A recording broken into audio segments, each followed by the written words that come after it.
Hello and welcome back to another update on the Quizcrawler thing. You can tell it's been a productive day because I look like I've been hit by a bus. But we got lots of new features implemented today. So one of the first ones is, let's see, I've got a whole list of them.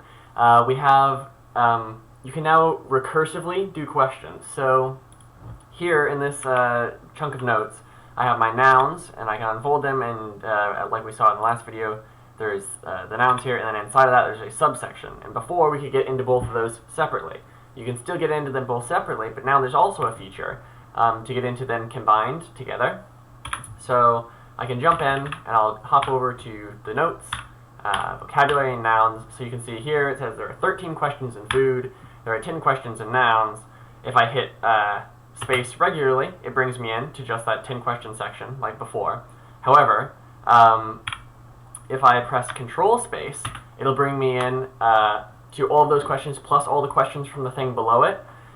So you can see here we have Geschmack, which is a flavor, and that's actually coming from food, which is inside of this thing. So if we do the flavor, okay, we have another chocolate cake that's also from the bottom one, a recipe also from the bottom one, but then we get Erbstvieren, or Erbstvieren, German. And that one is from our first section here. So you can see that works out decently well. So now say, here's the second new feature. We have hints that have been added to the multiple choice thing. So all these quizzes are going to have little hints that can help you along. So for multiple choice, I figured you can eliminate some of the answers, right? So here, say we don't know that this is, autumn half-term holidays. We can press the H button for a hint. So that will just remove a random option from our list of options. And you can do that all the way down. You can do a second hint as well, so there's just two options left. And then you have to pick between the two. You can't, get it to tell you the answer directly. So then you say, oh, well, it's probably autumn half-term holidays. So you can click on that. Well done, space to continue. So that is that working. So that is the hints that have been implemented, the recursive quizzes.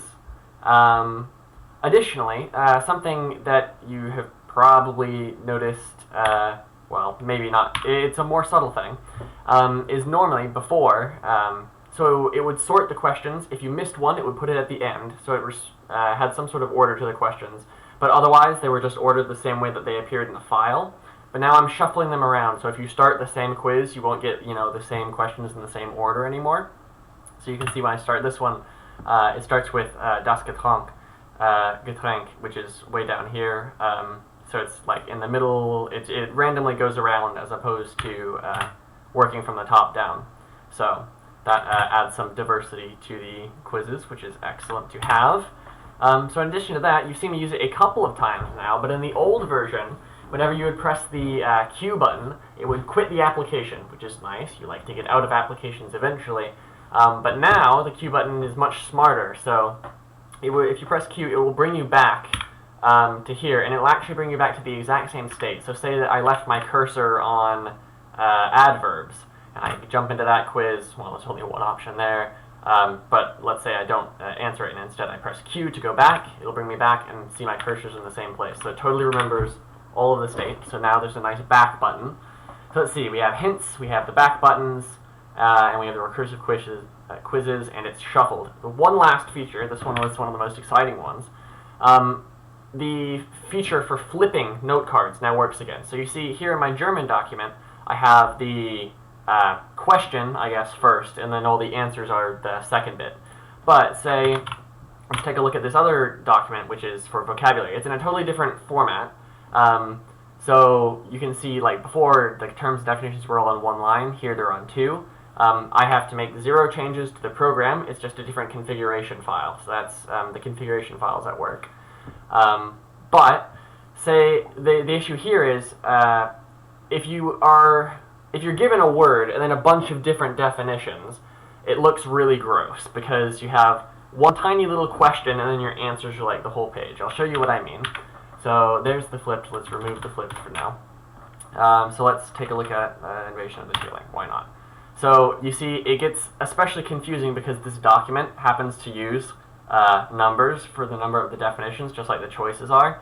So you see that's pretty suboptimal, right? This is difficult to visually parse, and it's also a bit gross looking. So you can now just add at the end of it flipped, and with that in tow, it flips the terms and definitions. So it will ask you with the right side and then have you answer with the left. So we can jump into this one again, and now you can see, well, okay, the word we're looking for is a noun and a verb. As a noun, it's the influence of power, especially in politics or business. But a verb, it's to hit someone or something hard. So I know that that's clout, so you can do clout. Of course, it works the same as all the others, where you can get hints, and then pick something. Like, I actually am not certain which one this is. I think it's language. Yeah. Yep, and so that's that. And the wrapping still works and everything, even when you flip the things. And it wraps it by word instead of like cutting words in half and stuff. So pretty nice overall. I think that's the roundup of what we got done today. A feature full day. Thank you for wasting more of your time with me. I'm honored.